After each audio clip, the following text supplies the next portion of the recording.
As an entrepreneur, Lance Cheang recognized the immense value of customer experience. He understood that in a competitive market, it's not just about the product itself, but also the connection forged with customers. In this episode, we will share his incredible voyage of self-transformation as he champions the exceptional customer experiences and how he started Vlan Asia. This was a time when I actually just bought a new condo in Sunway. Scared gila. Don't know whether or not I can actually pay mortgage or not. So I decided, okay, I'm just going to do this. And I started. Why I started Vlan is not because of it. Because I didn't want to work for someone. I didn't want to work for anybody else anymore. Let's put it this way. I come from a family of employees. They are all employed. I'm the only crazy one who actually come out and do business. But I've always had the knack to actually wanted to do something on my own. I've always done things on my own. I sold my first computer when I was 12. Because my dad didn't want to buy me a computer. So, okay, no, you don't buy me a computer. I sell computer games, I sell computers, I make money, I buy your own computer. This was in the 90s. So I had a knack for computers back then. And the best thing to start is something that you know best. So after SPM, I did my MCSE immediately. Before I got my degree, I did MCSE stands for Microsoft Certified Systems Engineer. I got my MCSE at 17. So when I graduated, the time I had an edge over my peers. They only had a degree.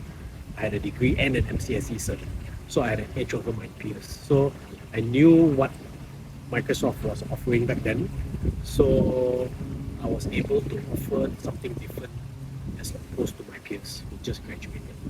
So I started Vlan Asia in 2003 after working 3 jobs in the space of 9 months. I didn't want to work for anybody else after that, so I decided to start my own. How I actually started Vlan was, I told my boss, how would you like me to slash my salary in half? My boss, of course, suka lah, because because the company was also going through hard times. So I said, so if I'm a boss, I hear somebody say, hey, cut my salary by half. Of course I want lah. So I said, how? I said, back then this was in 2003. I will do the exact same work as I used to do in the past before this, but you just don't control where I work from. So my ex-employer became my first customer.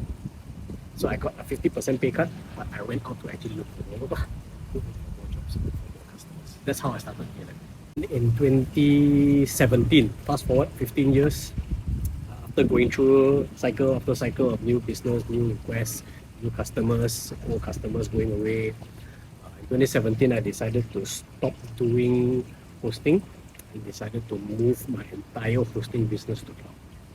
We became overnight one of the larger cloud service providers for Microsoft. Back then cloud was still still a very new thing, nobody knew anything about cloud.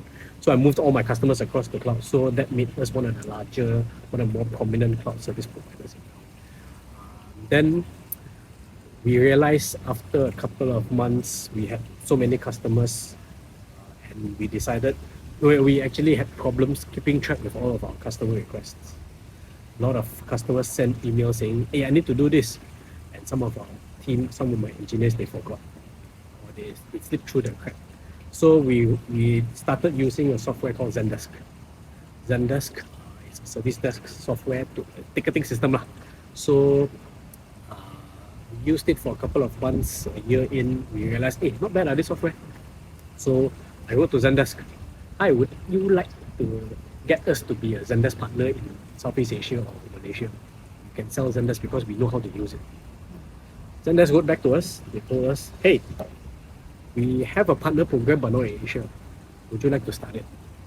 So yeah, we became Zendesk's first Asia partner. Fast forward to today, we are still Malaysia's only premier partner for Zendesk.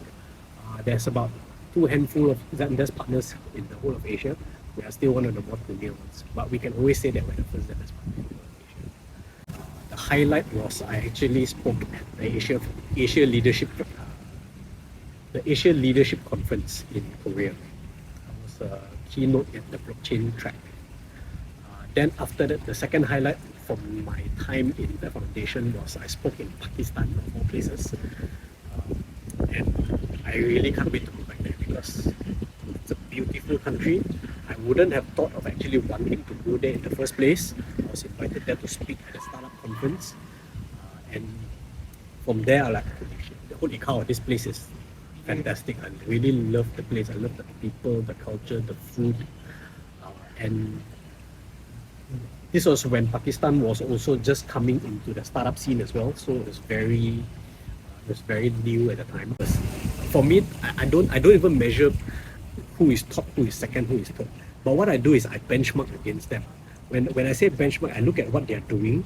I realize, hey, that's something awesome that I think we should be doing as well. Why aren't we doing that? That's how I benchmark my team against other people. So you see, for Malaysia, right? In the past, see again, I always think back to the time in my foundation, when I was working for the foundation. I realized that Malaysia, regardless whether or not Malaysia is on the right track or not, we can't wait. Me as a business owner or anybody out there listening to this, right? We shouldn't have to wait for somebody to actually do something about it before we actually can prosper, before we think that Malaysia is doing well. We can't wait for the government or any government agency to do something about it before we can do well. That's why I always believe that the best person, the way forward is for myself to start something myself. I believe as in IA we have a stronger voice, we have a louder voice to advocate what we want to do. So for me, regardless whether Malaysia is doing well or not, I will continuously go out of Malaysia to actually advocate what Malaysians can do, what Malaysian companies can do, how we can add value to the global economy, and how to bring foreign investment and how to bring foreign customers into Malaysia to spend in Malaysia.